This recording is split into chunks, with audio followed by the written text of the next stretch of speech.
Hello friends, હું છું અલ્પા અને આજે આપણે એક સરસ મજાનું કારેલાનું એક નવી જ જાતનું શાક બનાવીશું. તમે આમ તો બહુ બધા કારેલાના શાક કરતા હશો, ક્રિસ્પી કારેલા, ભરેલા કારેલા, પણ આજે આપણે ગ્રેવીવાળું શાક કરશું. તમે ભાખરી રોટલી સાથે સર્વ કરી શકો છો અને ખૂબ જ સરસ ગ્રેવીવાળું, લચકા પડતું અને છતાં પણ બહુ કડવું ન લાગે એવું આ શાક આપણે આજે ટ્રાય કરીશું. એના માટે મેં અહીંયા 4 કારેલા લીધા છે, જે વજનમાં 300 ગ્રામ જેટલા થાય છે. કારેલાને સિલેક્ટ કરતી વખતે આ રીતે થોડાક લાંબા કારેલા હોય તો વધારે સારું. આ રીતે મેં એને ધોઈને કોરા કરી અને ત્યાર પછી એની આ રીતે રાઉન્ડમાં રિંગ શેપમાં કટ કરી અને ઉપર મીઠું આ રીતે ચડાવી લીધું છે. ઉપર મીઠું ચડાવવાનું કારણ એ છે કે એનાથી એમાં કારેલામાંથી પાણી રિલીઝ થશે અને એ બધી કડવાશ છે એ એમાં નીકળી જશે. આપણે આ રીતે અડધો કલાક રીતે મીઠું ચડાવીને ઢાંકી દેવાના છે, સાઈડ પર રાખી દેવાના. ત્યાર પછી આ રીતે હાથમાં આ રીતે પ્રેસ કરશું તો તમે જોશો કે એમાંથી બહુ બધું કડવું પાણી હોય છે એ રિલીઝ થશે અને એનાથી કારેલાની બધી કડવાશ નીકળી જશે. આ રીતે પાણીને આપણે કોઈ પણ એક વાસણમાં લઈ લેવાનું છે. તમે જોઈ શકો છો કે તરત જ ફટાફટ આ રીતે કારેલામાંથી બધી કડવાશ નીકળી જશે આ રીતે પાણીની સાથે જ તે. ત્યાર પછી બધા જ કારેલામાંથી આ રીતે પાણી આપણે નીકાળી દેવાનું છે અને જે કડવું એ પાણીને આપણે ફેંકી દેવાનું છે. આ રીતે એને આપણે અહીંયા કંઈ યુઝમાં નથી લેવાનું. ત્યાર પછી તમે આ જે કારેલા છે એને આપણે સૌથી પહેલાં આપણે એને ગ્રેવી બનાવવા માટેના શાકની પ્રોસેસ કરીશું. પણ પહેલાં આપણે કારેલા ડૂબે એટલું તેલ એક પેનમાં લેવાનું છે અને આ રીતે કારેલાને તળી લેવાના છે.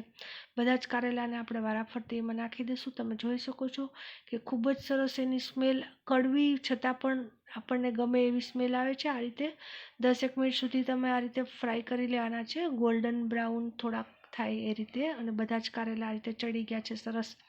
હવે આપણે ગ્રેવીનું કામ એમાં જ કરી લઈશું. એ જ પેનમાં સૌથી પહેલાં આપણે મીઠું એડ કરીશું, હિંગ એડ કરીશું અને ત્યાર પછી આપણે મેં અહીંયા કાપેલી ડુંગળી મીડિયમ સાઇઝની લીધી છે, લસણ લીધું છે 10-12 કળી અને 2-3 મોળા મરચાં લીધા છે, લીલા મરચાં. અને આ રીતે એ બધું જ આપણે થોડું કાળું માળું, મતલબ બહુ ડીપ નહીં.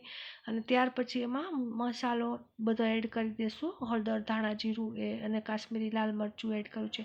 અને મસાલો થોડોક ચડી જવા આવે એટલે ત્યાર પછી એમાં એક ટમેટું નાખેલ છે. અહીંયા ગેસને આપણે મીડિયમ ફ્લેમ પર રાખવાનો છે અને આ રીતે બધા જ મસાલા સંતળાઈ જવા દેવાના છે 5 મિનિટ સુધી. હવે તમે જોઈ શકો છો કે મસાલા તળાઈ ગયા છે. હવે આપણે આ પેનને સાઈડ પર રાખી દઈશું અને એ ઠંડુ થાય પછી આપણે મિક્સરના એક જારમાં આ બધા જ મસાલા જે છે અને ટમેટાં, કાંદા બધું જ આપણે પેનમાં જે બી છે એ બધું જ આપણે મિક્સરના જારમાં નાખી દઈશું અને ત્યાર પછી એને આપણે ક્રશ કરી લઈશું અને એની ગ્રેવી કરી લઈશું.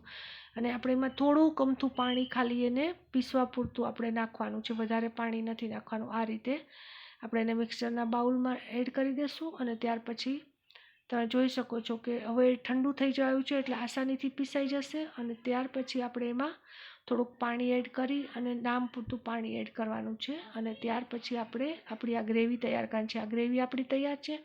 હવે આપણે એ જ પેનમાં પાછી એ ગ્રેવીને આપણે 2 મિનિટ માટે સાંતળી લઈશું આ રીતે.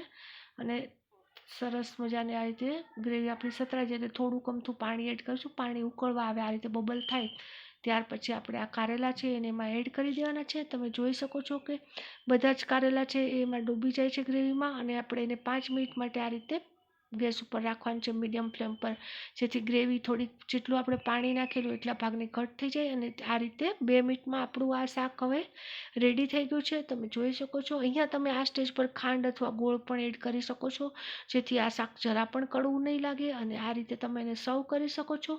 ફ્રેન્ડ્સ, તમને આ કારેલાનું ગ્રેવીવાળું શાક બનાવવાની રેસીપી કેવી લાગી ચોક્કસથી કમેન્ટ કરીને કહેજો. અને તમે આ રીતે ક્યારેય શાક બનાવ્યું છે કે નહીં ચોક્કસ કહેજો. ખૂબ જ સરસ આ શાક બને છે. તમે જુઓ, એનું લુક જુઓ, એનું ટેક્સચર જુઓ, જોતા વેત ખાવાનું મન થાય તેવું આ કારેલાને ગ્રેવીવાળું શાક તમે ચોક્કસથી ટ્રાય કરજો. રેસીપીને શેર કરજો અને કમેન્ટ કરવાનું ભૂલશો નહીં. ને ફરી એકવાર એક આવી જ આસાન રેસીપી સાથે મળીશું. તમારા બધાનો ખૂબ ખૂબ આભાર. Thank you so much.